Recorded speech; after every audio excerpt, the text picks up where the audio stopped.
Okay. Hi. Hello and welcome to the Wild Bitch Show. This is our very first podcast. My name is Meghna, And I'm Upamanyu. and we have a great show planned out for you. We're going to talk about the current news events in wildlife. We're going to have discussions, debates, so be tuned in. Some of the things that we really want to talk about, at least this is me, and this is something that has been really interesting. One thing that has come up recently is that in Kerala, it has been observed, Kerala, India, it has been observed that elephants, the wild jumbos, the gentle giants that we know are herbivores, have recently started eating chicken and eggs as food waste is driving them to the fringes of the forest. And because they're getting the salty food, which is really tasty, they are trying to stay there and feast on the food waste. So, how is this changing their behavior? How is this good for their appetite? How is this good for the environment or bad for them? We're going to discuss in detail. And the second thing that we're going to do is from this gentle giant to another cutie, we're going to go and talk about Moo Deng's viral birthday. So, for people who know, last year Moo Deng went viral for her cute tactics. The small pygmy hippo that is in one of Thailand's zoo is very popular and recently celebrated her first birthday. So, how is Moo Deng's popularity actually helping pygmy hippos? If it is helping, if it is actually a great thing to be celebrating an animal that way, or is social media just a facade? And over to you, Oops. Meghna talked about two animals there, which is largely we consider them as megafauna. I'm going to talk about spiders. There's a general hate of spiders amongst the popular discourse, but New Zealand was at least free from the poisonous kind. So I think most people that fear spiders, there's an element of their creepy crawliness, but also because some of them can be venomous. So one venomous spider has apparently found its way into New Zealand. Um, Seems very unlikely, and we'll talk about why. I think that's yeah, it's such a surprise for me, and we'll also talk about what it means for us. And also, in contrast to that, the one of the most poisonous spiders, the tarantula, uh, they have been illegally traded via Facebook. So there's a contrast there with what Meghna talked about, a pygmy hippo being celebrated on a social media platform, but also these sorts of illegal trades being carried out. We're also going to talk about a mining permit that has been cancelled in the Coral Triangle in Indonesia. Indonesia has done that. They have cancelled the mining permit, and it might seem like a trivial thing, but it is actually these incremental changes that sometimes the wildlife and the conservationists sort of fight a lot for. These are like minute things that might seem like minute things to us, but these are like huge achievements in the world of conservation. So we'll talk about those things right after this short intro.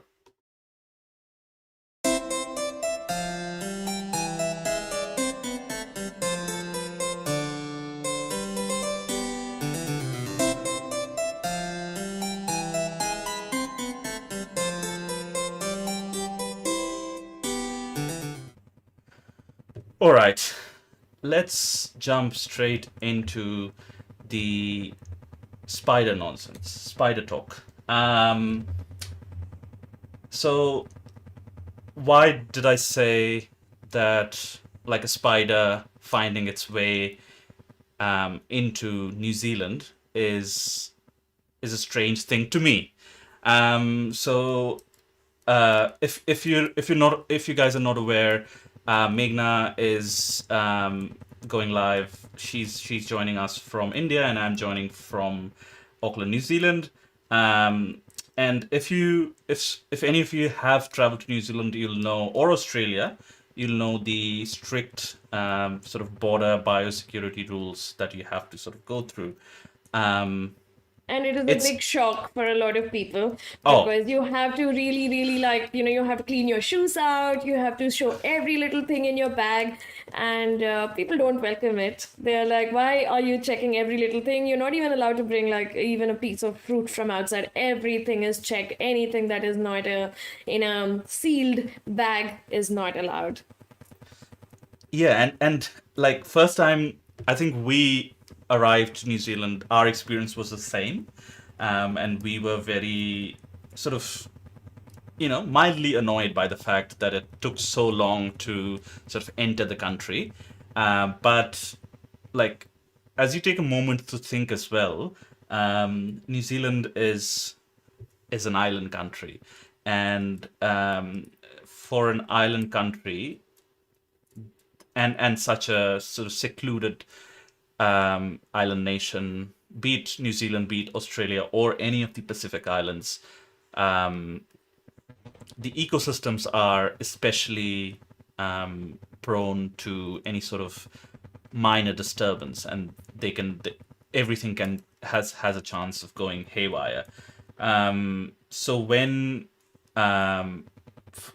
first settlers came to New Zealand around 900 years ago or 1,000 years ago, they brought with them some foreign species, and then later on, in the early sort of late 16th and early 17th centuries, when Europeans came to New Zealand, started coming to New Zealand and sort of settling here, they brought with them some, foreign species as well.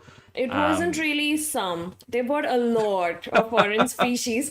They said, oh, New Zealand's landscape is very boring. What do we do here? So let's introduce. There are rumors that they even introduced lions, but they did not survive the really, environment of I New didn't know Zealand. about that. It's just a rumor. We don't know. It's like the Fiordland, the moose that we don't know if they exist or not, but there were rumors of a lot of animals being brought in. And that is why it is irony that now they're so careful with introductions, but they are the ones who actually introduced. I mean, we are the ones who actually introduced. So, yeah.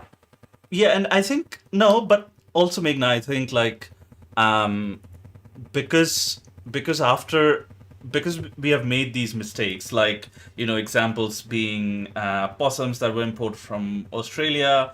Meghna actually has made a film on this very topic. Meghna, do you want to plug that? Yeah, so basically, possums are New Zealand's enemy number one. Coming from India, a place where you have a lot of wildlife, like it's very diverse, from the rhinos to the elephants to lions to leopards and smaller animals. It's a big plethora list, but I've never seen hatred for any animal here. I've never seen targeted hatred. So for me, when I came to New Zealand, it was really hard for me to kind of understand why there was so much targeted hate for a few species. But I also understood that people wanted to put the blame of everything that's happening to their wildlife, that the indigenous wildlife, onto something, and possums are visible in the night. So there was a lot of hatred towards possums, even though they're just opportunistic omnivores and there's not a lot of evidence of them attacking the indigenous birds. So I made a documentary on the possums. So just like the possums, a lot of animals that were introduced are now the enemies of New Zealand. But the people who brought the animals are Kiwis, or New Zealand, Kiwi at heart. They are not the ones we're blaming, but we're blaming the tiny little animals that have come along with the people. And as much as we want to, and as much as we are careful, it can never be 100%. There are boats, there are ships, there are planes, there are different modes of ways that animals, or at least insects, can travel by. So if the spider has come, I'm not surprised that the spider made its way through, because it's not like a rabbit. It's not huge. It's a tiny thing. It could have been inside someone's jacket and you wouldn't know. Yeah, and by the way, if someone is interested in the film, I don't know if it's on YouTube, but we'll make sure that we leave a link in one of the pinned comments or something like that for you guys to enjoy later.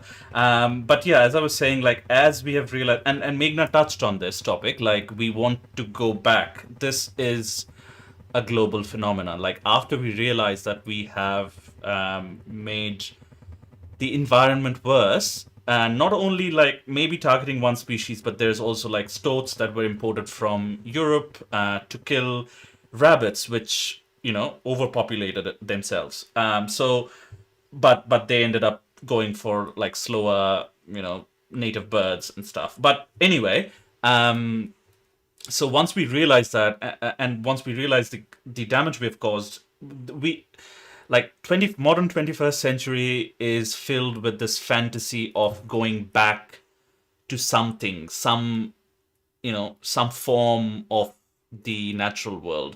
And Emma Maris, author, if any of you are interested, you could read this book. She has written a book called The Rambunctious Garden, and like I'm a big fan of this book. I'm just sharing this on my screen. I'm a big fan of this book. She basically explores this very idea of us as a species having this fantasy of going back, but we're not really sure. You'll get different answers from different people if you ask them, like, where do you want to go back to? But anyway, so I think the general answer is that they want to go back to a place where they did not do these mistakes. But you cannot go back to that place because once you've done something, you cannot undo it.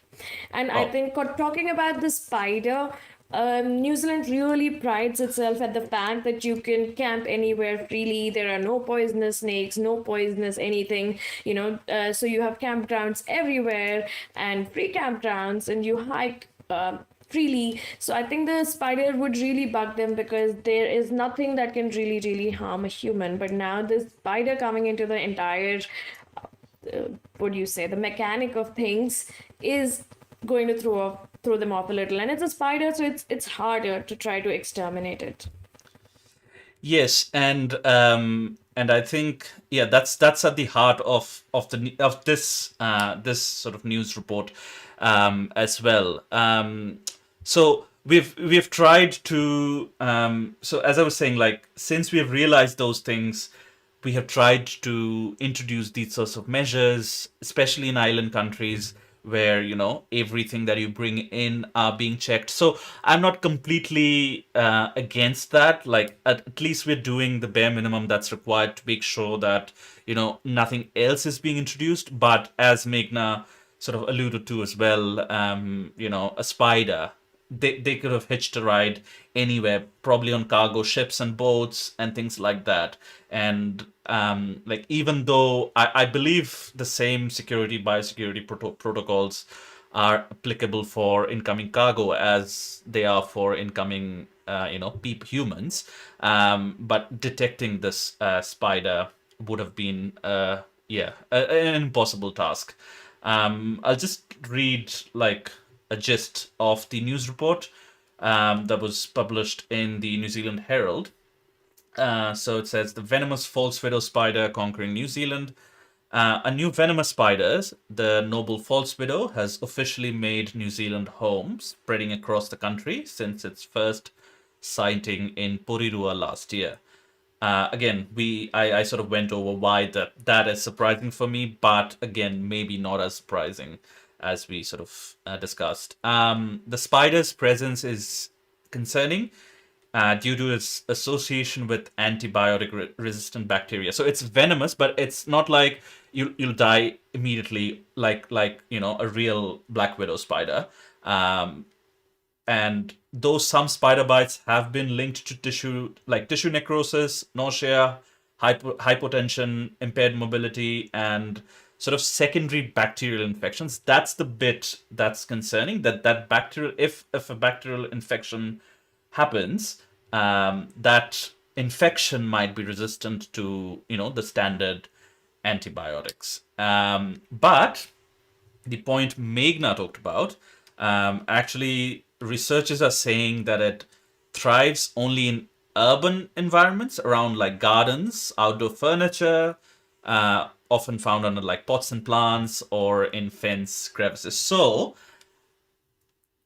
trampers and hikers might be safe. They can still go into a bush without thinking something might be lurking inside, which is the stark opposite in Australia. I call Australia like poison headquarters.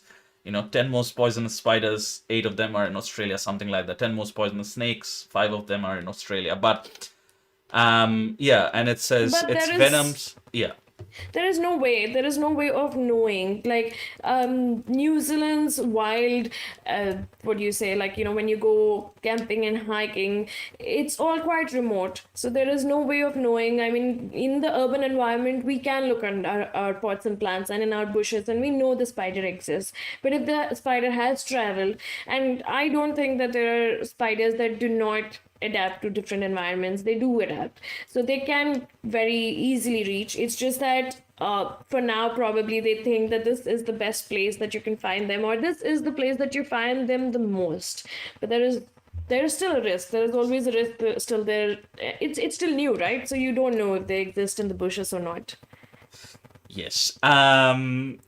Its venoms contain similar toxins to black widows, causing symptoms like swelling and pain. So that's the end of the report. Let's do a hypothetical thing. Wait, let's do a hypothetical thing. Like, if we had to exterminate the spider, how would we go about exterminating it? Like, one thing I've got to give humans, like, we are resourceful and we are pretty intelligent. Like, we find novel ways of dealing with problems. So how let's do this. Like, how would you suggest that we get rid of the spider? Or is it even possible in your opinion? I honestly think no. Like, if you're having problems with trying to get rid of possums that are bigger in size, finding a spider and trying to exterminate it is probably going to be really, really tough. And with spiders, as opposed to, let's say, a possum that has one baby in one year or one time, because the gestation period is huge, spiders can have hundreds of babies at the same time. So if you're going to try to even exterminate them, they probably multiply faster than rabbits and rats. Yeah. By the way, if anyone's wondering, this is what the spider looks like. I'm just sharing my screen. I have an idea though. Do you remember this report, Meghna? Maybe you were the one who told me about it, or I read it somewhere, or you read it somewhere. I don't know. I don't remember. But there was this study. I think there's this ongoing study that is being conducted on mosquitoes, and they're basically genetically modifying either the females or the males to be born sterile. They're taking like they're identifying like a local population.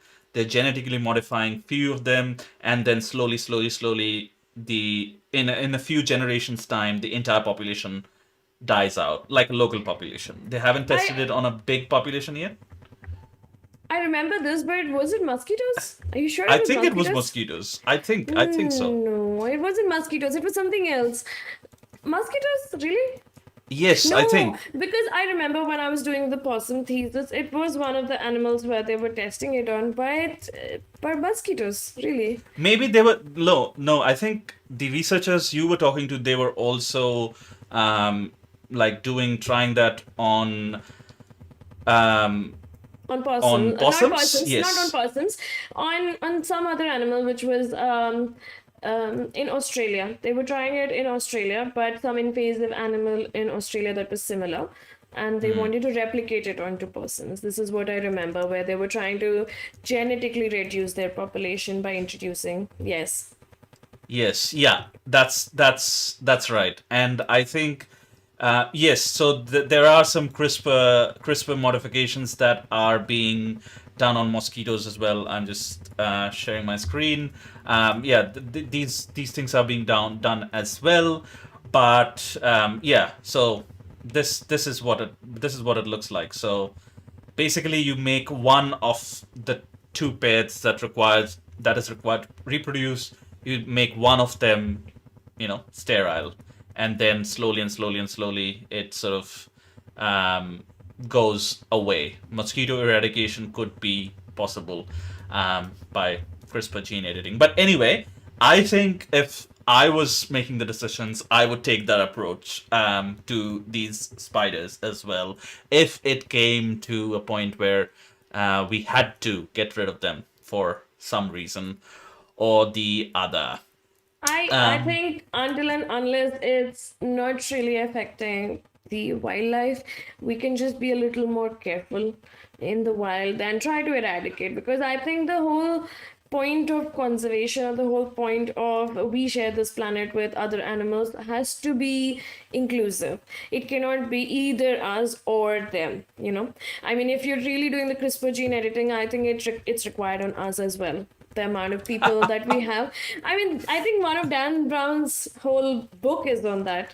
I'm not sure. Maybe Inception Point? No, I'm not sure which Dan Brown's book, but it talks about releasing a virus that made 1 out of 3 humans impotent, and it kind of passed on. So it led to rapidly declining human population.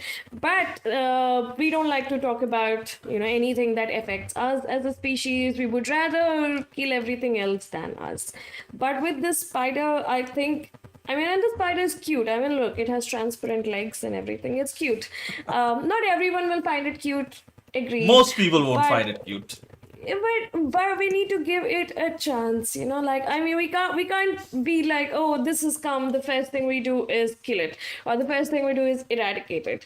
That's what has led to us now talking about endangered species, and oh, we don't have enough numbers, because we were the ones who hunted them down to extinction almost, and now we are like, oh, no, no, no, I'm sorry, we hunted them down to this level, now let's get them back. All right, I think we have spoken enough about this spider. I think linked to this is another topic I will introduce and speak about, and then we can discuss, and then Meghna can speak about a few topics as well, and introduce you guys to the world of social media and how the hippo is being celebrated there. But apparently there is an illegal spider trade via Facebook in the Philippines. Wildlife Trade Watchdog, Traffic. I don't know what it stands for, but it's just traffic. So I think it's an acronym, but maybe, I don't know. Reports a thriving online trade in live tarantulas and scorpions in Philippines, with over 16,000 arachnids sold on Facebook between 2020 and 2022. Non-native species dominate, but native and threatened tarantulas are also being poached and sold. The study highlights legal gaps and urges stronger regulation of online platforms to curb illicit trade and protect vulnerable species. Researchers recommend closer collaboration with authorities and courier services. Okay, so this is like a full-fledged, like a normal, like, listed on Amazon, listed on Facebook type of thing. Like, they're not even pretending to be like under the cover or something like the dark web or something like that, I right? mean, they have to be only under the cover if they were actually being checked, which I think they're being checked now. And the stark contrast in this is now they're saying, oh, our native tarantulas are being poached and sold and they're endangered. So this is the exact opposite of what New Zealand is going for. So they're like, okay, let's kill them, and they're like, let's protect them. But honestly, I have seen a lot of people having pet tarantulas, and it's a thing like across the world where people like having pet tarantulas. That doesn't mean that they actually probably let them walk on them. Maybe some of them are really comfortable, and they say that their tarantulas are really sweet and they're very non bitey, non Yeah. stingy. But yeah, like pet tarantulas is a big thing across the world, just like pet snakes and other exotic I mean, I think species. humans, us in general, we have a thing for like keeping pets, like beat any animal. Like if we find it, if, and I think there are enough people in the world that some people would find something cute. Like if I even if I don't find it cute or I don't like to have it as a pet, someone will have this weird thing with where they would want to have a certain thing as a pet. And I think that's there. And I also know that the venom of tarantulas can be sort of synthesized and processed a little bit. Doesn't require any sort of industrial processes, but it can be processed like in a backyard a little bit to be turned into like a drug, almost like a substance that you can take and get high, basically. Um, Get high. but yes, and I'm just sharing my screen. These are sort of the Facebook posts that people are putting out. Code 1S for sale, code 2T for swap/trade, and code 3L looking. I don't know what these means, but probably it's like, yeah, I I'm looking mean, for this species, yeah, particular yeah. species, or something like that. But I think But the thing that boils down to also having a pet is tarantulas have fur. And I think people like the furry, animals. I think that's what draws you to a tarantula because they're big and they're furry. So they kind of come in pet size. Because if you're going to have a hamster or a guinea pig, which are tinier, then you can as well as have a tarantula as well. You just have to know how to yeah, handle a I mean, tarantula, I guess. from my standard, you'd have to be a little weird to be like, even though it's hairy and stuff, you'd have to be a little weird to be considering tarantulas as pets. But Um, I honestly think, like, where do we draw the line with what can be allowed as a pet? yeah, Like that's what something I was like a saying. Yeah. tarantula, something like a tarantula or something. I mean, I honestly think, except dogs and cats that have literally stayed with us for hundreds of years now or thousands of years, we cannot classify anything else as a pet. They're still wild. They still need their Cows, wild. Cows are not, people don't keep like cows all as. domesticated animals. Yeah, but cows, people don't really treat cows as pets. They treat them as commodities. Very Yes, few but people probably. I know people in New Zealand that have cows as pets. One friend of mine, she has a pet cow called Chappie. She has had that cow for like 9 years or something like that. Yeah, Um, so they're domesticated, but still, like, yes, how in New Zealand you even have kuni pigs as pets. yeah, But kuni pigs, at the end of the day, they always tell you not to have one pig, like, because pigs need the socializing element of another pig. It's the same with cows and sheep because we have not shown them enough love for them to be dependent just on us. They need their counterparts. So it's the same with, I think, a lot of wild animals. They don't thrive really well just with humans because the interaction is not the same. With dogs and cats, you really interact with them. But with other animals, it's unless you're really interactive with them, they don't fit into your environment or as a pet. And domesticated animals are very different. They know that they're domesticated. They don't, it will take a lot of conditioning to actually get them to maybe individually it's different, but as a collective group for domesticated animals to be pets, you have to be very, very nice with them, which most of us are not. yeah. And I think also a thing like we forget the scorpion, but the scorpions are also being traded. I've seen some like I don't directly know people, but I've like I've known of people like my family either knows them or some of my friends know them who have scorpions as pets. Not exactly pets, but some people have this fascination with having like a terrarium in their home or something like that.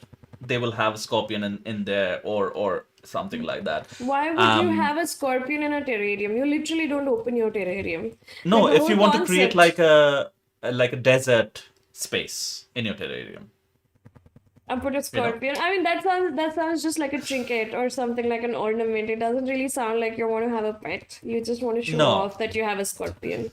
yeah, probably. And I think that's the same with any poisonous thing. If you have something poisonous in your house, you won't be like bringing them out and giving it to your guests and stuff. You'd only like show them behind like a glass wall or some kind.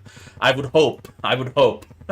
I don't know, but it's really weird for me to think about scorpions as pets because I mean, one, I've not heard of it of anyone. Like you've heard of people having them, but I've not heard of anyone. Plus, they don't have fur on them. They're not hairy. Like No. like they probably are literally tortured. They're just an ornament in the house. I've still seen people have like feelings for their tarantulas, but I don't think I've heard of people having feelings for their scorpions. No. Either way, I think any illegal trade of any wildlife has to be curbed. Like, illegal should not be allowed. The whole point is when you're doing these illegal things, you do not know the kind of environment you're sending them to, and then the kind of effects it can have. Like, imagine you send a tarantula or you buy a tarantula on Facebook, something happens, you open it in the garden, it goes away, poof. And then now we have a lot of wild tarantulas in a place where tarantulas should not exist, similar to New Zealand. So you have to be very careful, you have to know, and also there should be some kind of limit or no, like this should not be a pet or this cannot exist in a house, keep them outside your house. But yeah, humans. Yeah, I mean, yes. So that's what I'm saying. Like, somebody will be there somewhere who would be like, "Oh, I want this thing as a pet."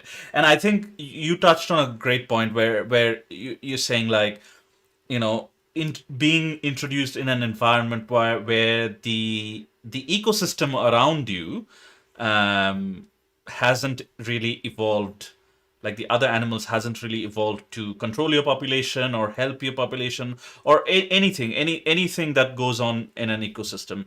And I can't remember off the top of my head, but there have been a handful of although accidental introductions, but they have sort of merged into an environment. There have been like a handful, very few, maybe just a couple examples like that as well. I can't think of one off the top of my head, but as a rule of thumb, I think what you said, introducing something into a foreign environment, and we have like numerous examples of those. We don't like yeah, we can't even count on our fingers and toes, but yeah, introducing anything into a non-native environment is generally a bad idea. But having said that, um I don't know, these things, if the government has to have a strong hand in these things, because again, like, if you give people the chance, if the people have the opportunity,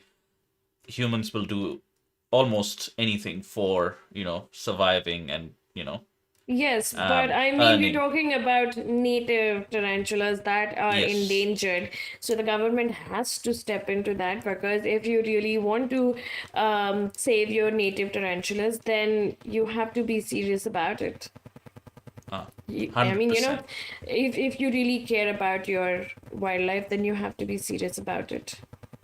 Yeah, and I think that's where sort of, and like the Philippines doesn't have to reinvent the wheel. They have to just follow um uh uh a bunch of things that other countries have done successfully, to curb poaching. Africa, India, Okay, I'm sorry. I just have to like one. yeah. So all the other countries. Yeah, so Meghna might have to take a call, which is fine. I can keep talking about stuff. Yeah, so I think India has done it in the past. Africa has done it. Like, the government has intervened very strongly against these kinds of poaching activities, which I think is one of those things that will make sure that these kinds of activities can't grow. And like 16,000 spiders being traded, I don't know what the time frame of that is. Maybe it's a year, maybe it's a month, but yeah, that sounds like a big number. But we've talked enough about spiders. Wait, before Oh, we okay. start on the next topic, I want to ask if our viewers, if anyone's watching or whoever is going to watch later, what is the most exotic pet you have heard of, or you have? Like, is it even more exotic than a tarantula? And why did you want to have that animal or insect as a pet? Yeah. That's a good question. That's a good question, and we will have some people answering that in the comments.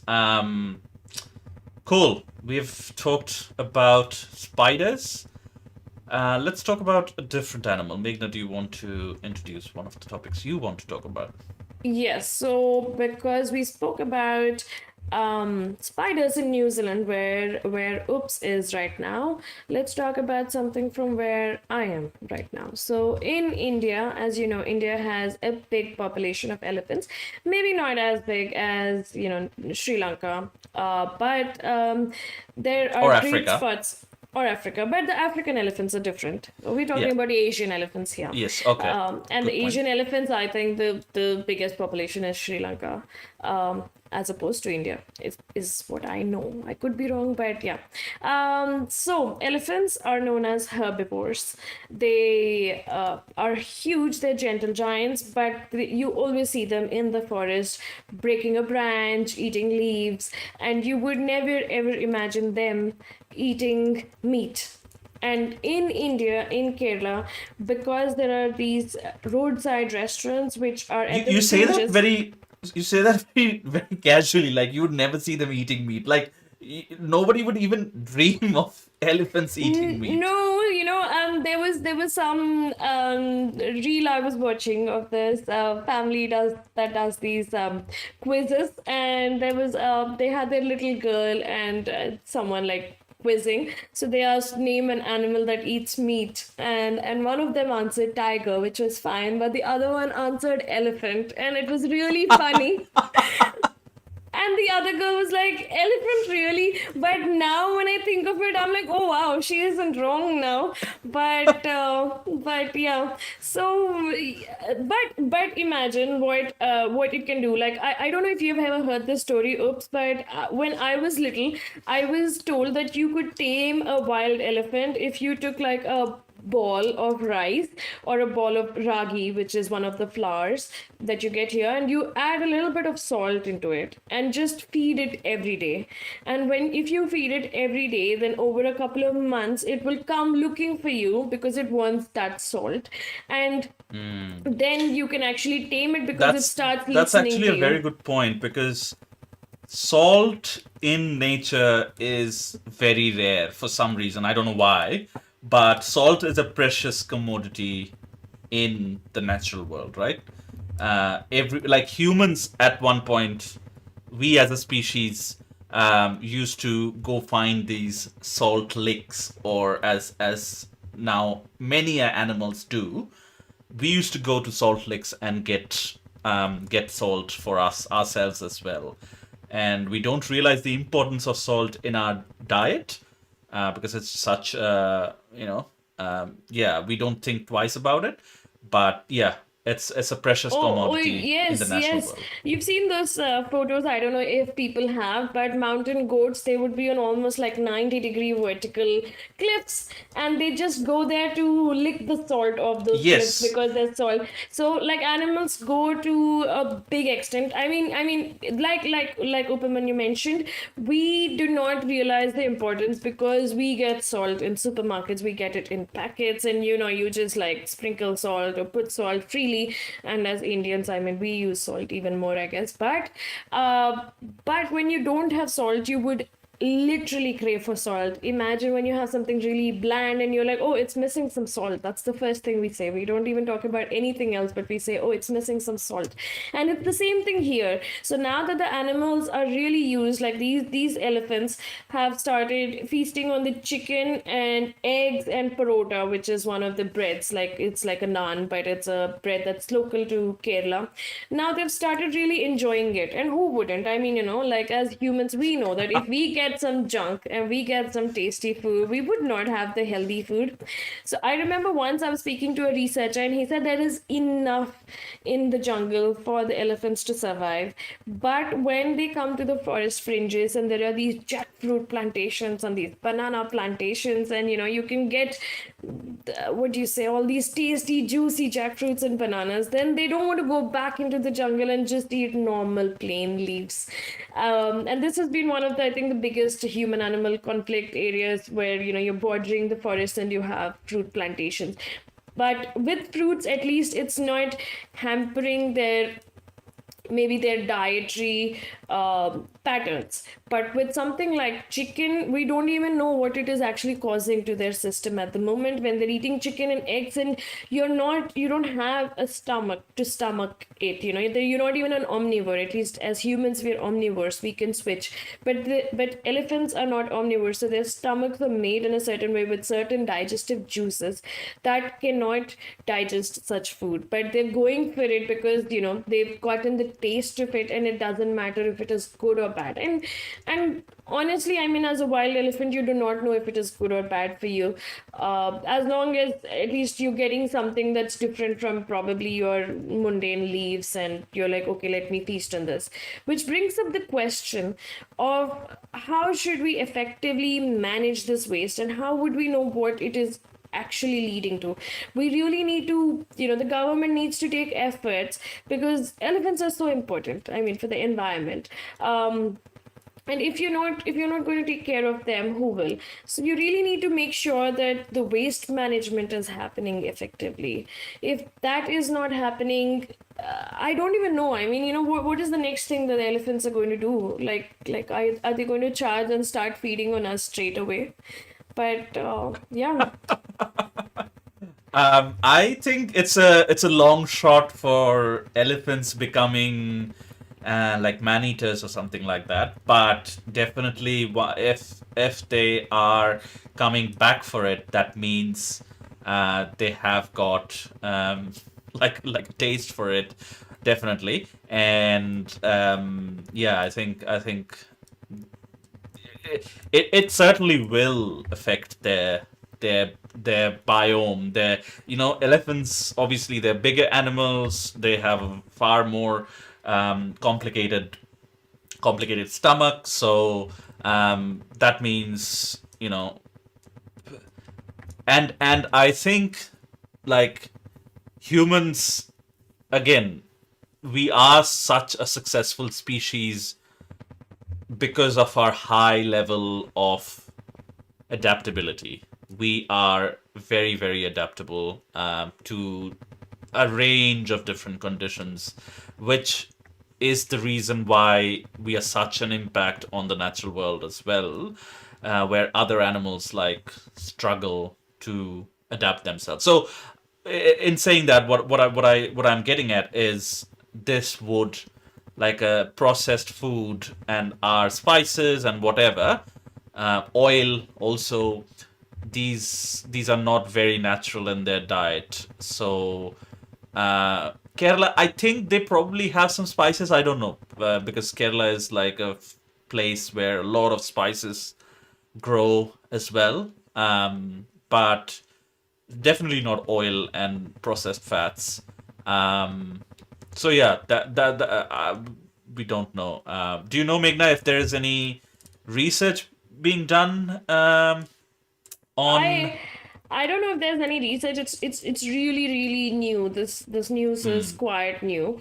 So I do not know what the government is going to make of it and if they're going to take strict steps. But I'm sure that they need to curtail it. You know how when you have a pet dog and you feed it too much and then it gets really fat, then you have to put it on like a low fat diet. You kind of have to restrict these animals, saying no, you can't. One of the things that I read, which was really interesting, I think a few years back, was that if you grow chia seed plants, then Hmm. elephants don't like chia seeds or the plants. So if you have them like growing just in their path from where they come into the plantations, then that kind of deters them. So we can even do Hmm. like friendly deterring options like that, where you grow chia seeds maybe around all these roadside eateries, and then have like really strict, like have those dustbins with locks that you lock every time that you dump into it till I it is cleared. mean, Yeah, I mean, can it really it has stop elephants? I don't know. lock. Yeah, if it is maybe a steel dustbin, like a steel big dumpster with a lock, Hmm. probably. But we need to take that seriously into account. It just can't be like waste lying around that the elephants can get to. I have plugged in the news article for you guys to read, and you can check this out. It's in the Indian Express, and a few other publications have picked up as well, and it is quite interesting. And what would you say, it's very different for us to hear that elephants are eating chicken or eggs. Hmm. Yeah. That is quite like I wouldn't have thought in 1,000 years that would have even been possible. Like I would have thought like I don't know what I guess there's something that's drawing them to it because I would have thought they would have just repelled like you know how big cats would just repel at the at eating something vegetarian or like fruits or anything like that, like if they're truly wild, if they're conditioned in a zoo in Thailand or something like that, petting zoo in Thailand or in America, that's a different story.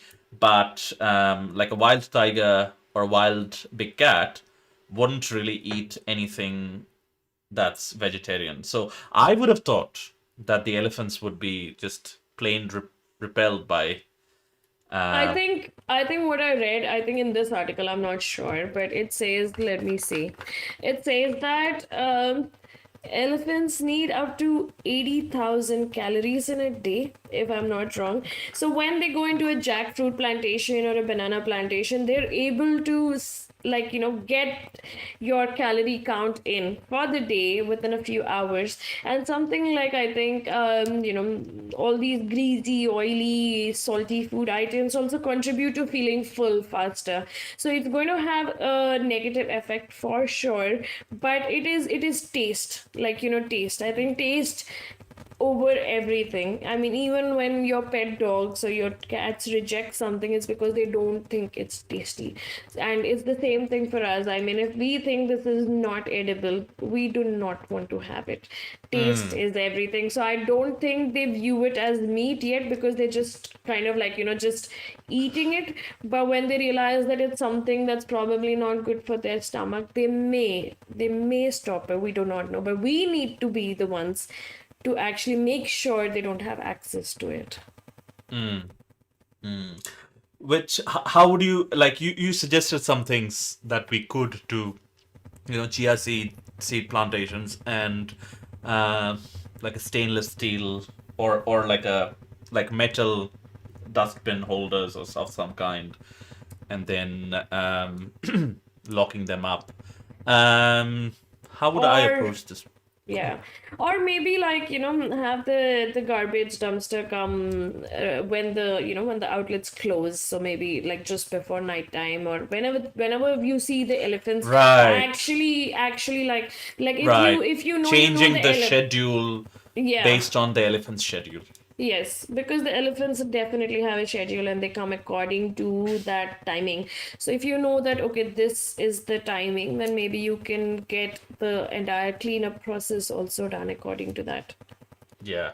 And also, I think obviously the locals would have to play a big role in that. Also the local government as well, I think.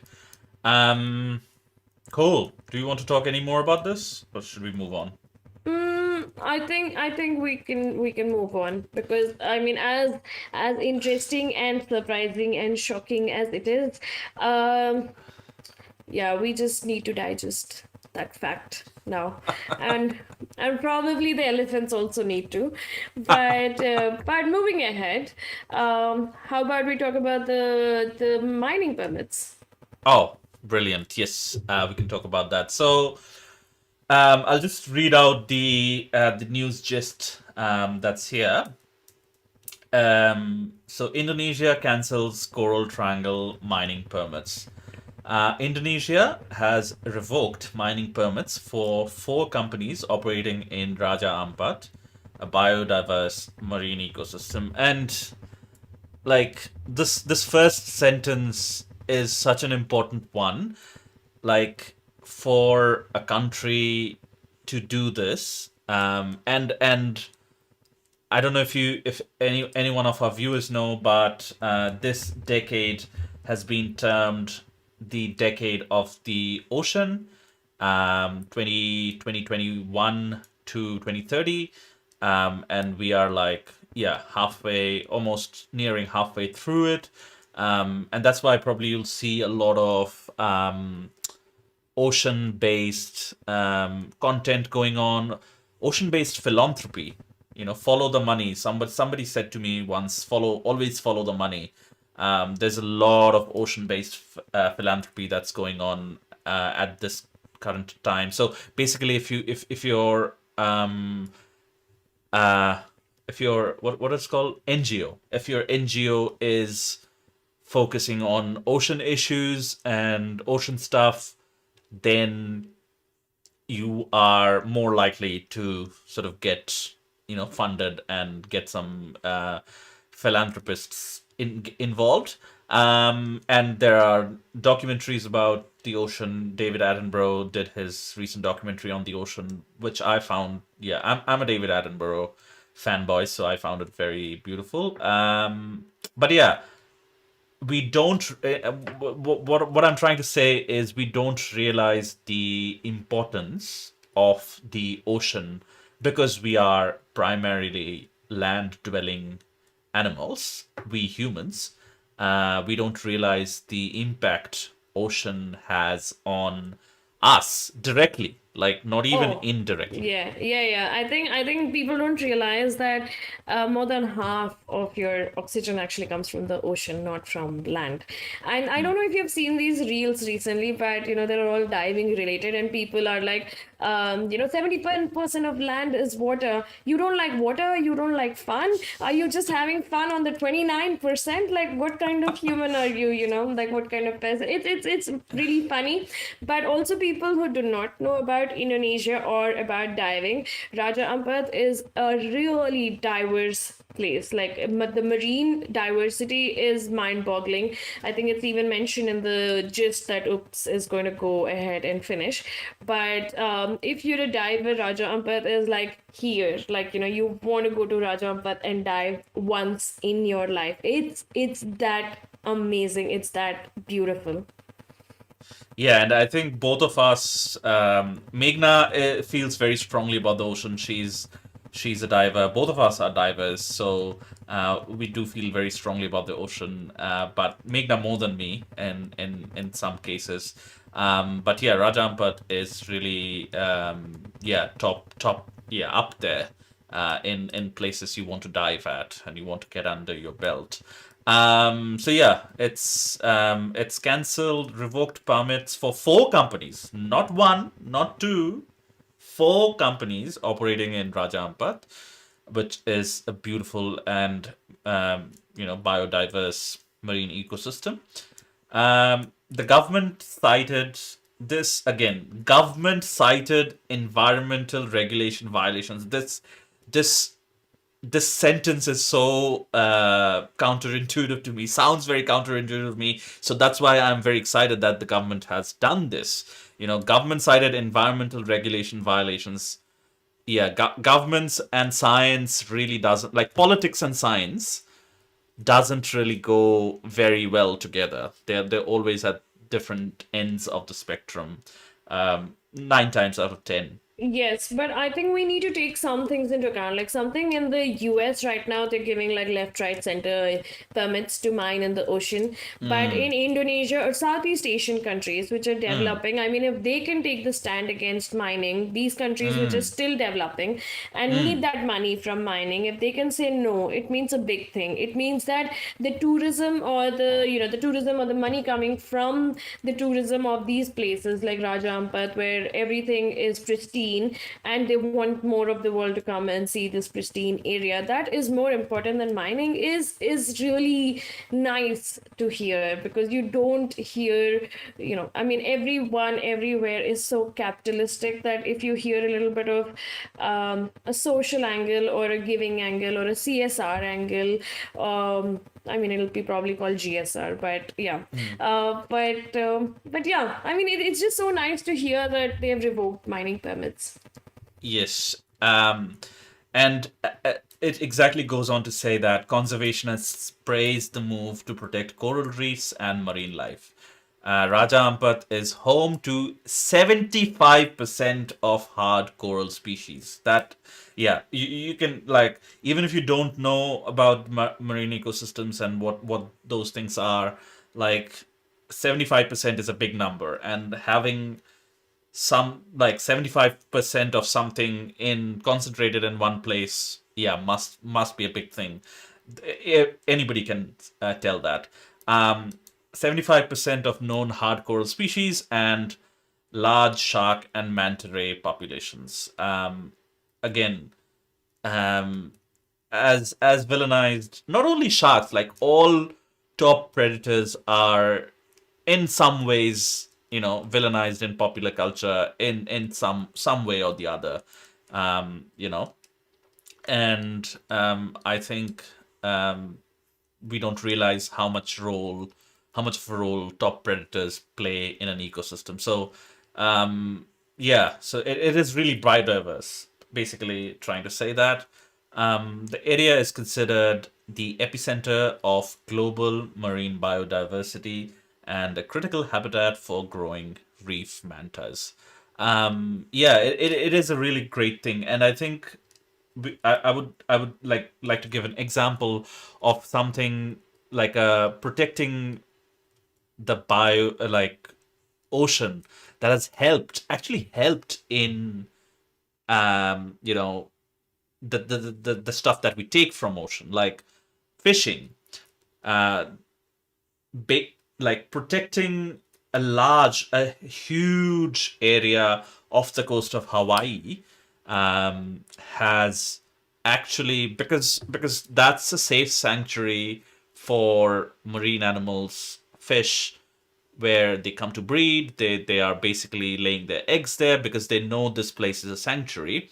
But obviously, not all the fish can stay there. So there's this concept of spill, and that spill is when it goes outside of that protected zone. So even protected a very small area, I think of in Scotland someplace, they protected like a few, not even 100, like maybe 30 or 40 square kilometers of an area, and that had a huge impact on the crayfish stock around that area. So Yeah, it's you remember always.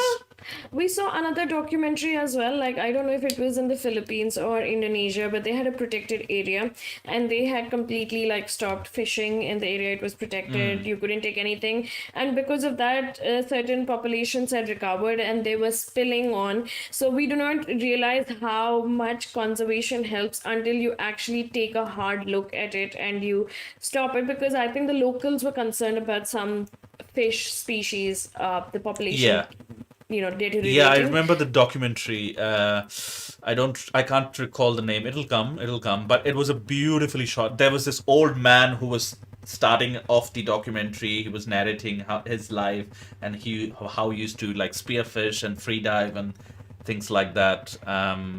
Yeah, No, that was no. a beautiful. Were No, they the same documentary? I thought the I think spearfishing so. one was about the tribe that can hold their breath underwater. No. It was. I think both of them were the same thing. Like Okay. that was the hook of the documentary, Oh basically. yeah, the starting was beautiful. I mean, the starting Beautiful, was, yeah, yeah. yes, I remember yes. that. Yeah, The all these huts, the typical huts yeah. Just on the over sea. the ocean, just on the Yes. sea. Yeah, I really loved that documentary actually. And I mean, I honestly think with the ocean, the main problem is, like you pointed out earlier, most people don't want to tread into the ocean. Even now, when when you have active discussions, or I have active discussions with people about diving, I think 4 or 5 out of 10 people tell me that they're not comfortable swimming, or they're not comfortable in water, or water scares them. And Which we can't really blame them for. Like we are terrestrial animals, so of course water no, scares you us. you can't blame, but I think, until and unless you go dive, you cannot feel for the ocean, because you're only seeing the surface. You're just seeing like waves of water, and that's not something that you probably relate with. People don't understand how important the underwater world is. They look how important the oceans are for our survival. And sometimes I feel like if people actually connected with the ocean, there would be like bigger conservation efforts, which slowly the tide is changing. But for any change to happen, it's really slow. But I think I once read it, and I tell people even now that it's the same planet but a different world underwater. So it's just not the same world. It's just a different. I mean, you cannot even talk about the kind of colors, the kind of species, the kind of fish, the kind of corals, the kind of movements. Like it's therapeutic, it's meditative. You have to be underwater once to understand why this is such a big thing, why you need to revoke mining permits in the ocean, and why you need to let the ocean thrive. And Raja Ampat is such a sensitive area that I cannot be happier that the Indonesian government has taken such a big step. It's a positive news, like, amid everything that's mostly negative that we see on our screens, and in the papers and everywhere. It's nice to hear something positive, that too for the environment. And I think it's a good move as well. Like I think not like we are taking these steps to protect, and as Meghna was saying, like Raja Ampat is one of those most like highly biodiverse areas um, of our planet, and I think those areas need to be protected fast. Again, I very much recommend you guys go check out like David Attenborough's Ocean, the documentary. There he talks about a lot of these things that I've just mentioned, that we have been speaking about as well. But yeah, the ocean is a beautiful place. Even if you don't, if you're not comfortable in the water, if you don't want to be near water, or if you don't want to see what's underneath, you can at least see it from the comfort of your home. So go check those things out. Go read up about the ocean and why it's important. And I think we talk about this between the two of us a lot of time as well. But public discourse has the power to shape policy and shape government opinion. So if Oh yeah. enough people, Yes, talking about public opinion, I think, when we talk about this permit, then we're going to talk about how public discourse and opinion is going to help the baby, the pygmy hippos in Thailand. But before we do that, do you want to show maybe a couple of photos from Rajampat, like the marine biodiversity, so people can get a little idea about how biodiverse it is? Also, like, if you've never seen a manta, I mean, when you see birds in the sky, and you see the huge vultures or the eagles, and you're like, wow, that's majestic. So imagine you're underwater, and this manta it goes above you. It's like a huge bird flying above you, like, flapping its wings. It's like a huge underwater bird. It's 3 meters wide. I mean, when you're once in the ocean, you will know why you need to protect these things. Even sharks. I mean, they're just villainized, and if you've been with sharks, you will find them amazingly cute and curious, and you wouldn't villainize them once you're in the water with them. Yeah, and yeah, these are just Google search images that came up when I searched marine biodiversity Raja Ampat. But it is a beautiful place. You go there, you will have you can stay in like beautiful, cheap, Hearts, yeah, hotels, yeah. huts, and all those things. You can enjoy the Oh, look at that biodiversity photo. around. That Yeah. photo of the orange fish. I mean, look at those colors. I mean, that's what Yes. I'm talking about. You cannot find those kind of colors anywhere else except underwater. Yes.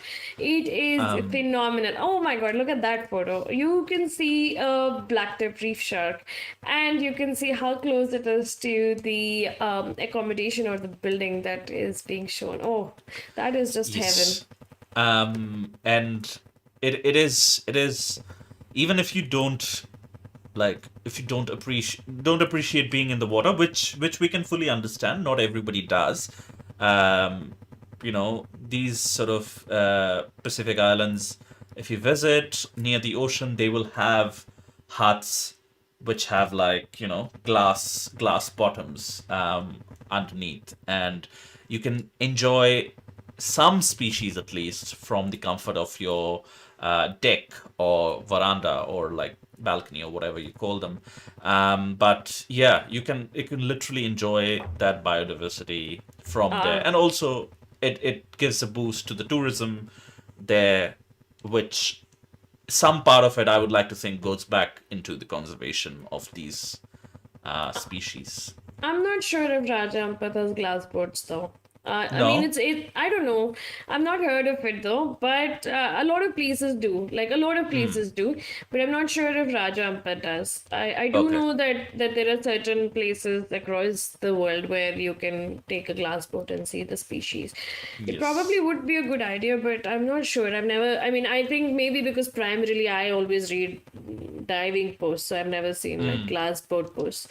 Probably should be there, but Yes. I just don't know. But yeah, people really need to start either getting into the ocean or on top of the ocean in a glass boat and start seeing, so you can really appreciate what you're missing out on. It's not the same when you go into an aquarium because it's basically just a big jail for the underwater life, and you don't really see the natural corals and the natural fish I species. mean, I if it turns somebody like me, for me, going my parents taking me to zoos is what like was the first one of my first interactions with wild animals. So They're if not th- really wild in the yes, zoo. yes, in the sense of they're not really in their environment, but I would take that as a win. Like if somebody goes to the aquarium and with their children, and the children are moved enough to be, you know, to be to come in that field as an adult, and advocate for those species. I would take that as a win. I would take that as a I win. would say for the little small chance of of children getting interested in something by putting animals into a big cage or a big pool, No, that I is, mean, no, I no. I'm mean, saying since they exist, like we are not like we can't fight all the battle. Like we are not fighting to get rid of aquariums or zoos. That's a different fight. But I'm saying since they exist, since they are in our discourse, since they have huge money behind them most of the times, like if anyone has traveled through the Dubai airport, even you'll see this huge aquariums. Even the Dubai Mall's aquarium, it's like huge, and or something like the Gardens by the Bay in Singapore, which is for plants.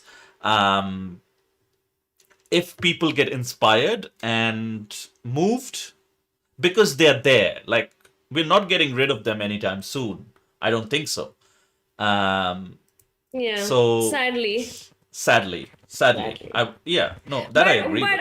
I think, I mean, with the advent of AI and everything, I think, having holographic or imitation aquariums or imitation zoos would be so much better for the animals than actually having. I mean, imagine, I mean, in COVID, when we were trapped inside our houses, people didn't like it, and that's how probably the animals feel. They're trapped, right? Like they can't go out, they don't have freedom. We need to think about it in the way that we felt they feel it too. I do understand for education purposes, yes, but for education purposes, I think we need to get people moving and go into the wild more than show them a tame counterpart and try to get them excited, because nothing beats the I wild mean, they're not experience. really tamed. They're not really tamed. I would argue that, but they're not really wild. So they're somewhere in between. That's Um, probably worse. That's probably really worse. I mean, when we say that, like half is worse than full or none, it's yeah, yeah. probably.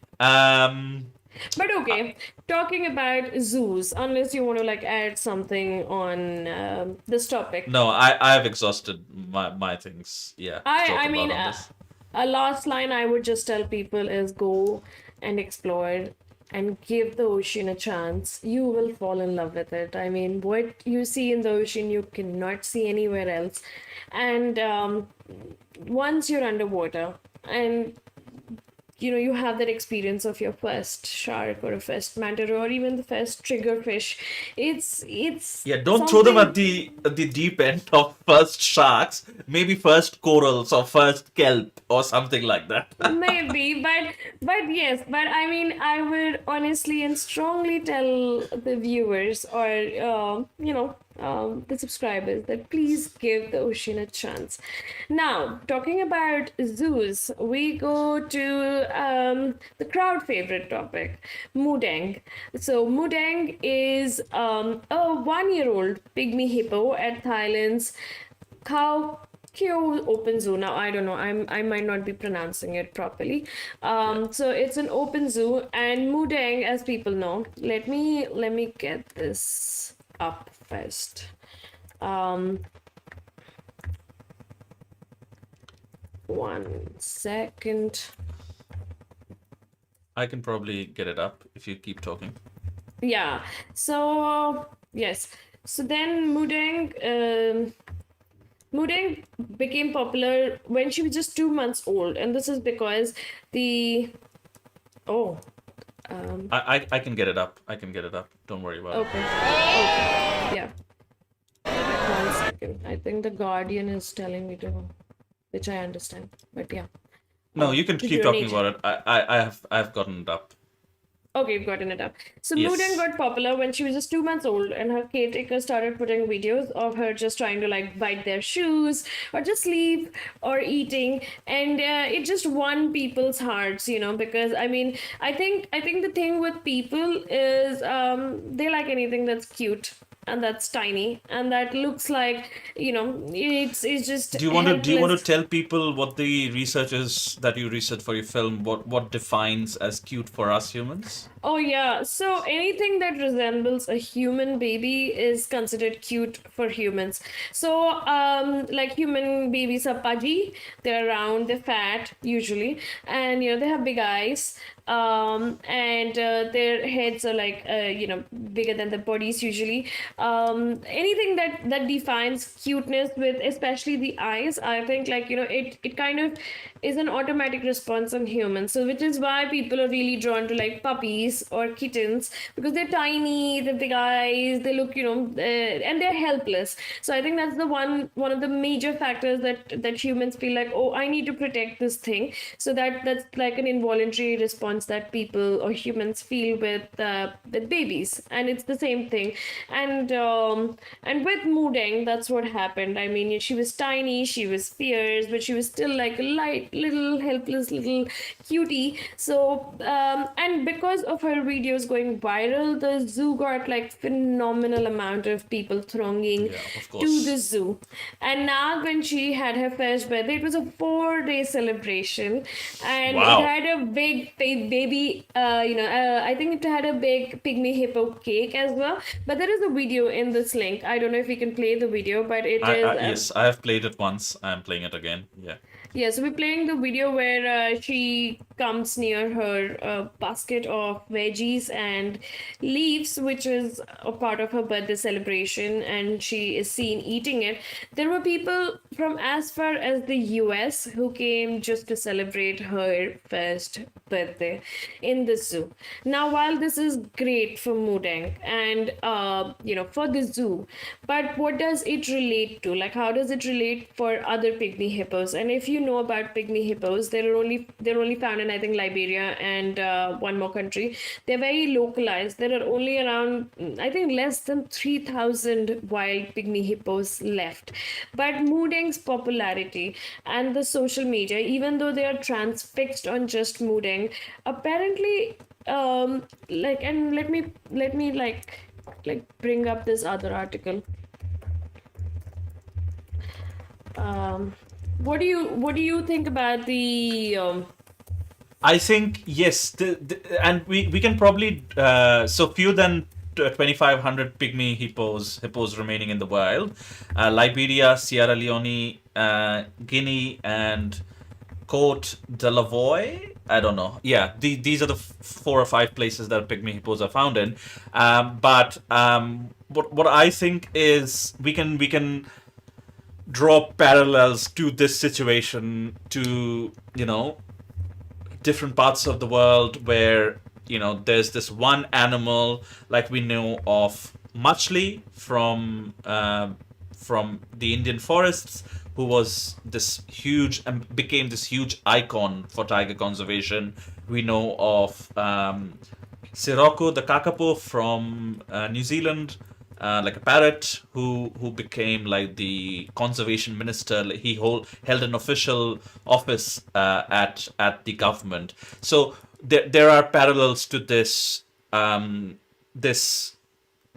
around the world. And for me, what it highlights is a real unique opportunity to bring out the conservation message through something that is like viral worthy. So that is and a, it's a a great win in my point. book. Yeah, it is a great point, and that is what I wanted to highlight. So I don't know if the new article is up on the screen, if Yes, it people is. can It is see up. it. Yeah, so the new article that I've shared, it's basically a Manga Bay article. And for people who do not know Manga Bay, they do a lot of research on wildlife, and they have these hard hitting, on the ground articles. So this one is interesting because it talks about how Moo Deng's popularity hasn't really translated into effective research to help wild pygmy hippos. So the researchers have said that they are not getting as much funding. Like in these areas, in Liberia and the other countries, you get funding for other animals, and they kind of pawn off that funding to help and Which is the conserve correct pygmy thing to hippos. do.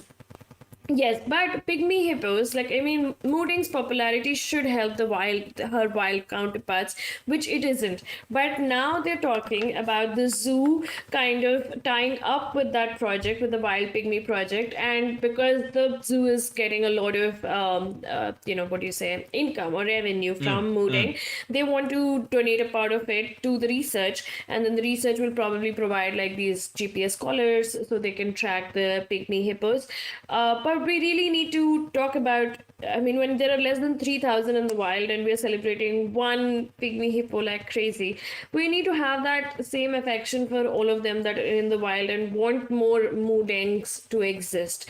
And that is kind of, I think, where we come from. Like, humans like to have a reel, like to see the cute faces, but they don't want to actually do the effort it takes. They don't want to go ahead and conserve that species, or they don't want to go ahead and do something that would actually help more Moo Dengs. And that's where we need to have this conversation, that is it okay for just one Moo Deng to be popular, or does this popularity really need to have its effect on the wild? Yeah, I would have thought. No, it was really surprising for me to learn that that popularity and the income that Mudeng is generating is not helping her wild counterparts, her wild cousins. I would have thought that would have been the case, which is the case for most of these other sort of animal symbols of conservation that I talked about. Um, but I would have liked to like that would have that is a good outcome. I think that is a good outcome for me. If because she's wild, maybe she's not wild. Sorry, she's in a zoo setup. There might be reasons why she can't be rewilded. There are many animals like that that can't be rewilded for one reason or the other. But I think even she's in the zoo setup, but if that popularity is helping out, if it's just filling the coffers of the zoo, then again, the zoo has a right to fill its coffers. I'll give them that, but again, some portion of it should be, donated to the cause as well. Yeah, that's what I think. I think. Yeah, and I think, I mean, when you have a zoo, and I'm not read in detail if like, sometimes I think I'm okay with zoos when they're conserving a species, when there are, like, when there was the last African white rhino left, then Yes. you need to conserve them, you need to keep them in a secluded space. I understand, but in this it's an open zoo, and I think she lives a comfortable life. Mm, I'm not opposed to it as long as it helps her wild counterparts. I think we need to still read about why Mudeng is there or her mom is there. But Mudeng's popularity needs to help. And I think the other examples that you mentioned, oops, is I think when you mentioned Sirocco, the Kakapos were already protected. They were on that island by that time. I do not think that Sirocco led to the Kakapos being protected or being moved to that island. It just led to No, no, no. awareness. It led to Kakapo being the bird of the year, which is a big thing in New Zealand. It's a yearly phenomena that happens. So one bird is announced because New Zealand is primarily birds. There's literally nothing else here. So bird of the year is a big deal where that bird in that year gets most funding from the government. So it led to like Kakapos being bird of the year, I think 2 years or 3 years consecutively. Might be wrong. I might be wrong on that, but yeah, that's Oh, what happened. and for people who do not know what a kakapo is, I don't know if you guys have seen that documentary at the kakapo shagging the cameraman. Do you remember that? Oops, who Oh was the yes, Stephen commentator? Fry. Yeah, Stephen Stephen. Fry. Oh, yes. It's And part that's the of his first video that will come up if you search for Kakapos. I'll kakapo. I'll just Yes, share my screen. you have to see that video. It is. I mean, it would it, and basically he thought that the cameraman was his mate. He was trying to Yes, shag the I'm cameraman. just playing the video now. Yeah. Yes, Stephen Fry is the commenter. This is Sirocco. Um, yeah, and Sirocco just climbs onto the cameraman's head, and yeah, because kakapos they have a very unusually long breeding cycle. Everything in New Zealand is very slow and relaxed because the New Zealand evolved in isolation. Like Australia has had humans for over 20,000 years when we first migrated from Africa. That still blows my mind how we managed to migrate from Africa to Australia, which is like an island. But anyway, we there was humans a lot longer before New Zealand. New Zealand is very recent, like 1,000 years since humans are here. So everything in New Zealand has developed in in fursat we call in Hindi. That's a word in Hindi, but it's very in a relaxed manner. So yeah. Okay, coming back Sorry, to we got carried away yes, coming with. back to Moo Deng. So how many of you know Moo Deng or have seen Moo Deng? I mean, I think Moo Deng, uh, even people who are not interested in wildlife, I know of almost 80% of my friends who've heard of Moo Deng, which was big because, I mean, if you're not into Yes. wildlife, you're not into animals, but you know about one pygmy hippo, that is big. And that is why it kind of, it kind of makes me feel sad that when Moo Deng got that popular, they couldn't cash in on her popularity to get enough funding for research for protecting other pygmy hippos. Because I think when you have less than 3,000 left in the wild, it is a wake up call. It's like how we had this entire wake up call about tigers in India. It is a wake up call. And I mean, if not anything else, I hope today's discussion about this can help people know that.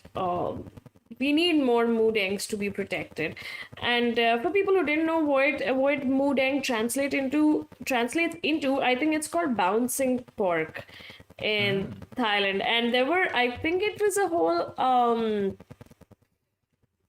poll, like to call like what should we name her. So Ah. and then I think Moo Deng won, and after Moo Deng I think there were pygmy hippos across the world in different zoos where they tried to also like kind of gain on her popularity, but I think Moo Deng kind of just rode on her Yeah. popularity, and the Glued. other, yeah, it's kind of like that thing. I think you remember how they said let's make this photo of the egg popular, and then people just made that one egg popular, and a lot of people tried to do the same thing, like create one page and make one egg popular, but it just didn't happen. So I think Yeah, it's people a which will watch anything. That's on the internet and all these platforms like Instagram that capitalize on our attention. Is is doom perfect doom examples. doom Doom scrolling. scrolling. Yeah. TikTok. Sorry, how can I forget TikTok? Instagram, TikTok, and all these other places. Everybody is um, I mean, sort of. we can forget TikTok. It doesn't exist in India. It's banned. So Right, yeah. right. Yeah, no, I sometimes forget that, but yeah, TikTok is this huge thing. Other places, and I think Yes. it was a good one of the good moves on the government's part, banning TikTok.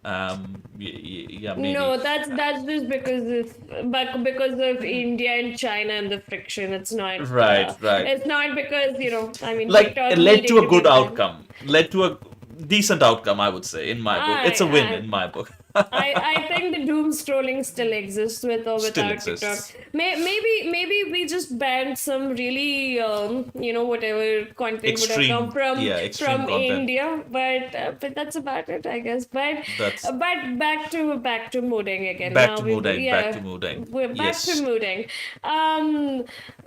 So yes, have you seen mooding? Do you know about mooding? And if you haven't, I think after today, if you've seen the video that we've shared, I think you would want to go back and look at her photos when she was little, and especially those photos of her just like trying to chomp on her caretaker's shoes. It really melts your heart.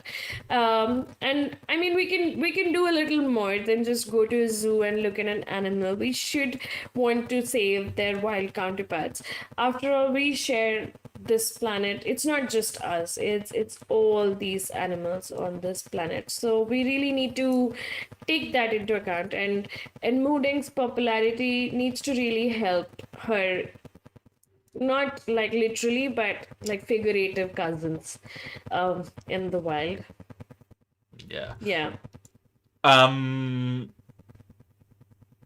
So we still have 20 minutes left in our scheduled time, so we can probably talk about some other things that we have on the roster as well. What If about you the spider monkeys in ooh, Colombia?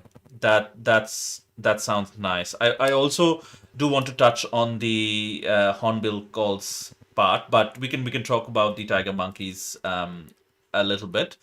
Um, so forest corridors. This is again a very interesting space and topic to talk about. Again, this is true in this case for the spider monkey, but Colombia's spider monkey forest corridors is what is the interesting part of this news report. Um, Brown spider monkeys are threatened due to deforestation in Colombia. Duh, I mean, yes, obviously. With 85% of their habitat lost. So these numbers, like I don't know about the people watching with us today, but you know, these numbers, like when I hear numbers such as this, it gives it has a huge impact on me. Like I think what has led to this, but on the other hand, I also think like once we industrialized the whole world and started growing, the population started skyrocketing, we also had to sort of provide for all, like, feed, clothe, and shelter all these like 8 billion humans as it stands right now. And I think innately we always look for the easiest solution to one of our problems that sometimes we create. Um, and I think cutting down forests to build our settlements has been that one of those quick and easy solutions for us. So deforestation, 85% of the habitat lost. To address low genetic variation, again, this is not something everyone realizes, but if you have a small gene pool, any animal like humans or any other animal on the face of this planet, there, like, the risk of getting sick and the entire population getting wiped off, or just general diversity, takes a huge hit if the gene pool shrinks down. Yeah, it's um basically essentially saying that okay, you have one family, just like one family, and if you have the same genetic mutation and there's a virus that hits, then that entire gene pool is wiped out. So think about it this way, that it's just Adam and Eve and their kids alive, or maybe just a few other cousins alive, then what would happen? So it's the same here. yes, and so to address low genetic variation, conservationists created 15 ecological corridors connecting forest fragments. And I think this is a really good example of making lemonade out of lemons. Um, you know, this is the reality that Colombia is existing in, like fragmented forests. Not only Colombia, like even if you follow wildlife news in any shape or form, you'll have heard of pass passes, wildlife passes, like bridges or underpasses for wildlife to pass. There are such things in Indian jungles where like pathways are connected between forests to make sure big and small animals can move freely between forests, because for us there are borders. Animals don't really have any borders. They might be endemic to certain places. They might not want to go out of their comfort zone, but yeah, not really borders. So, um, and I've read about like a moose highway in Canada of some kind. Either it was being built or was being inaugurated or something. So this is a really lemonade out of lemon situation, and I sort of get that. Like, these fragmented forests are the reality. So how do we make sure that, you know, even in this, even when the situation seems dire, we can do something to help these species? Yeah, and I think what we don't understand is, like, how humans need roads to connect and to travel and to go to other places, that animals have a way of traveling across. They have a path that they usually follow, and they have these connections. So they need their own kind of road to be able to interact with their own species or other species. So when you have a jungle, whatever kind of roads or whatever kind of connections they have that exist, but when you're going to like build a road across the jungle, or you're going to like just break the jungle into pieces, then there has to be some way that the animals can interact. So that way it's great that they are they're building these corridors, and I think they have more in the line, right? I think that's what I read, that the project aims Yes. to add more. Yeah. Yes. So the project aims to add six more, linking 2,000 hectares of forest and leveraging benefits for agriculture and ecosystem systems. Researchers work with landowners to create private conservation areas. This again, I'm liking this approach to things as well. Again, I love lemonade out of lemon situation. When life gives you lemons, just make lemonade. um, Working with, because of course private landowners, because when forests were cut down, it was cut down to make make space for human settlement. So of course there are private landowners, and of course they, like animals, don't understand those boundaries.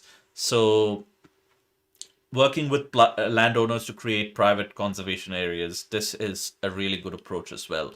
So this approach helps the entire biological community in a diverse region, using the brown spider monkey as an umbrella species. And I think that's great. And I think that's what we were talking about when we were speaking about Moo Deng as well, like using her as an umbrella species to to you know redirect funds towards her cousins, but also like those ecosystems in general. So I think this is a really really good strategy, and I think the discussion question for us here is also, is replicating these kinds of corridor projects globally a viable strategy for species under fragmentation pressure? It Yeah, I definitely is, and I mean, I really don't know how they're how they're working with the landowners to create private conservation areas, what kind of subsidy or benefit they're providing. But until and unless you do not actually give the people some kind of benefit, the people who are in the in the forest fringe areas, they are not going to be as, even the people in the forest fringe areas have a greater, what would you say, tolerance, or they are more they coexist more peacefully with the wild animals. But even if you want to make them make more efforts, there has to be some kind of government initiative, which I think Colombia is doing at the moment with its private landowners. And talking about, I think, these brown spider monkeys, you can I think. Oops, you showing the photos of brown spider yes, monkeys? yes, Yes, yes, I am. yes. So you can see these brown spider monkeys. I mean, look at them. They're so cute. They're more black than brown, but still so cute. But I mean, that is a separate topic of how we name our animals. But Oh, look at them. yeah. Who would The not want to save them? Yeah. Yeah. And I think this is a really good template, as pointed out in the article as well. Um, this is a really good template for other such other spaces where, and I can imagine, like I can't imagine any country in the world which is not facing these kinds of pressures. Um, you know, Fragmentation and deforestation and so on and so forth. So I think this is a really good template to follow. Um, you know, Yeah, across the board. Yes. because I think as humans we do not realize that we need the environment and we need these animals to survive. They have their own space and they are the reasons that forests are functioning. Like I think I once read, only when the last tree has been cut and the last drop of the ocean disappears is when we realize its importance. But we shouldn't go to that level to understand that okay, this is what we need to do. Now if there are wild animals, and most wild animals, like they are specialized in the sense that they have these specific areas that they thrive in. So if we are only going to give them those specific kind of environments, they can thrive. So these kind of corridors are really really essential so that they can thrive, and if they thrive, we thrive. So we need them to thrive first for us to thrive. Oh, Yeah. couldn't agree more there. Also, like we'll continue talking about this, but I also just wanted to mention, um, for the people watching, if you have any questions for us, feel free to leave them in the comments. Again, as Meghna said, we have just started out. This is our first episode. But yeah, feel free to leave any comments if you have any questions for us. But yeah, I think spider monkeys in Colombia. Again, Colombia is the space where, like South America in general, it's a place very close to my heart. I have traveled in a few countries across South America. Photographing birds is an extremely biodiverse place. Amazon. Who doesn't know about the Amazon? Being called the lungs of the earth and whatnot. But who doesn't know about that? And I think being one of the most biodiverse areas in the world, with like almost, well, 8% or 10% of world's bird species being there, um, it is also becomes very important that we sort of pay special attention, like we were speaking about when we were speaking about Raja Ampat. You can really draw parallels to that, something like Amazon, because these are like the very densely focused and very unique ecosystems that we ought to give more attention to, for better or for worse. We ought to give more attention to these spaces, and projects like this, making the best out of the situation, being realistic, being pragmatic. um, I really really liked this approach. um, yeah, very Yeah, great things. and I think that needs to be done more. Like, I think what you talked about is in India also they're trying to make like these wildlife corridors. I think in the India, in the US and some other places where if you have the road, then you have like kind of a flyover or a path for the animals to move in safely. But other than that, also like if we are really fragmenting forests, we need to keep looking at new ways of how we can kind of make these paths and these bridges and different kind of corridors, because animals need that movement and they're not going to move through human spaces, because of obvious reasons that humans also do not like the animals moving through their spaces. So we need to create those spaces back, because I mean, if you've ever seen those pictures of how the earth was like 200 years ago, it had just jungles and jungles and jungles. And with industrialization, like Oops mentioned, I mean, you can see the changes where it's just like going down, down, down. And now we have, I think there was this really um, fun picture once I saw where when you were a caveman or a hunter, or just after that when you started settling, you had a fence around your house, and now we have a fence around the forest. So like we had a fence just okay, we're protecting ourselves. Now we have to protect the forest because they are rare, and now we have multiplied. So we need to take that into account, and we need to think, like really think about what our actions, what impact they have, and how we can get the government to do more of these things. We really need to talk about wildlife.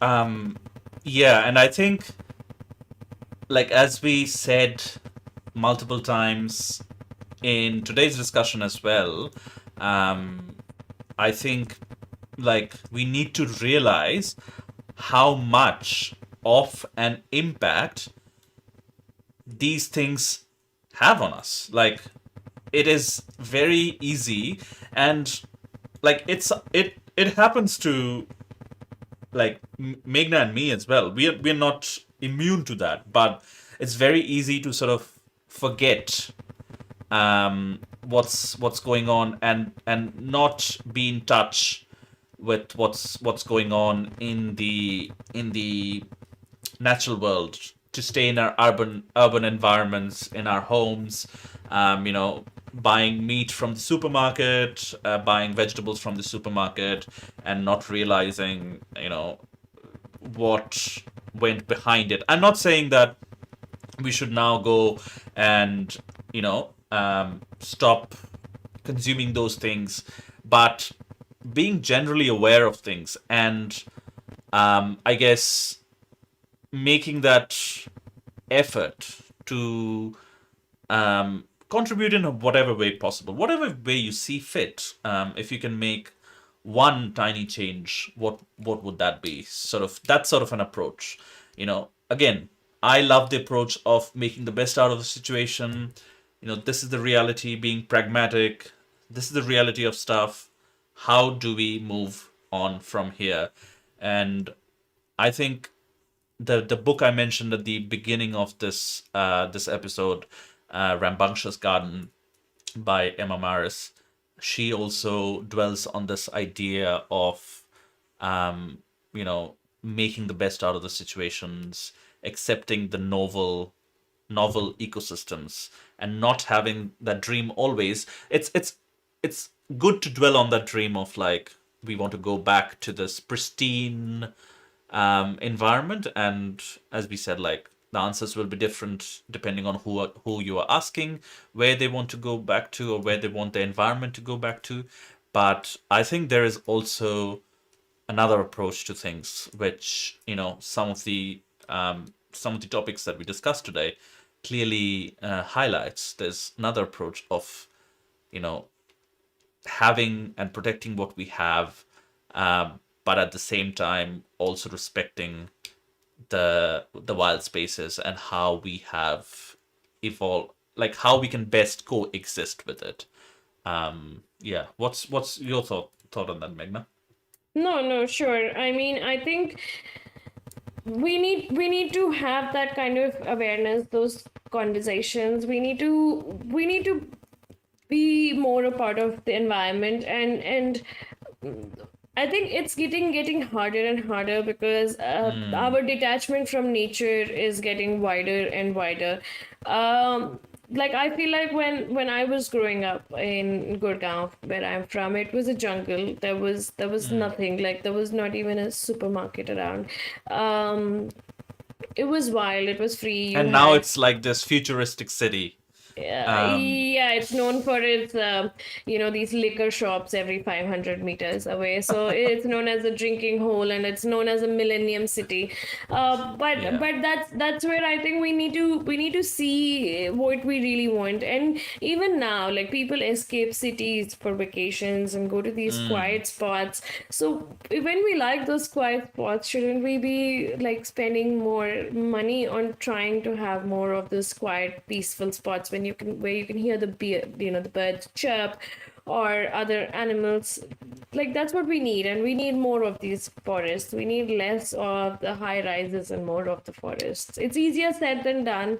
Yes, I mean we're part of it. We're part of it. I mean, No, 100%. Like we are part of the problem as well. Like as much as we hate to admit it, but we live in an urban environment. We do stuff. We drive cars. We do stuff in day-to-day life that um, is harming the environment. So I think it's also you know important to recognize that as well. Like that's why I keep saying, like, we are in this situation, we are doing these things, but I think you know incremental but positive changes, like some of the ones that we talked about, like Indonesia, you know, canceling the permits, or how Meghna mentioned, Moo Deng having uh, an impact on the conservation status of pygmy hippos. I think those are the kinds of stuff that we need to focus more on, and we need to you know focus our attention to. We can doom scroll, if that's the release we want. We can doom scroll for a while, but also focus on these kinds of issues. Um, I think that's enough. People have had us talking for Rambling. almost Yeah. We've two been two 2 hours now. Um, I we think are we are used to rambling like that oh, between, 100%. yeah. Like four Um hours, not a big deal. yeah, we've Um, been out and debating all the time, but I think yes, I mean, we're really happy if you at least made it even half or till the end, or even just a little bit of the beginning. We're really happy with that. But we, like Upaman, mentioned before, any questions, any feedback, any comments, please let us know. And the questions that we asked you in between the show, please tell us the answers for those questions. And we had fun hosting oh, this for you. I had so much fun hosting this. I also want to shout out King Shook, my brother, who has been helping us produce this show in the background. He's been keeping an eye on times and keeping an eye on all the different platforms that we are live on, if everything's all right there. So thank you for that as well. And yeah, as Meghna said, thank you to all our viewers who watched at the beginning, middle, or end. Um, we are on all the major social media platforms. So we are on Twitch, um, X, Instagram, Facebook, and YouTube, of course. All the links are in the comment box below if you're watching on YouTube or whatever platform you're watching on. So yeah, go give us a follow on whatever platform you're listening this on, or on all the platforms. That would be great. Um, if you can share this with your friends and family, that would mean a lot to us as well. We'll also be publishing the recorded version on Spotify, Apple Music, and the likes, wherever you get your podcasts. So if you're listening to a recorded version of this show, thank you for that as well. Do share it with your friends and family. But other than that, that's it for today. We will We see you hope next week. we yeah, we hope to see you next Sunday. Yes. Same time, same channel. Have a Yes. good one, guys. Yes.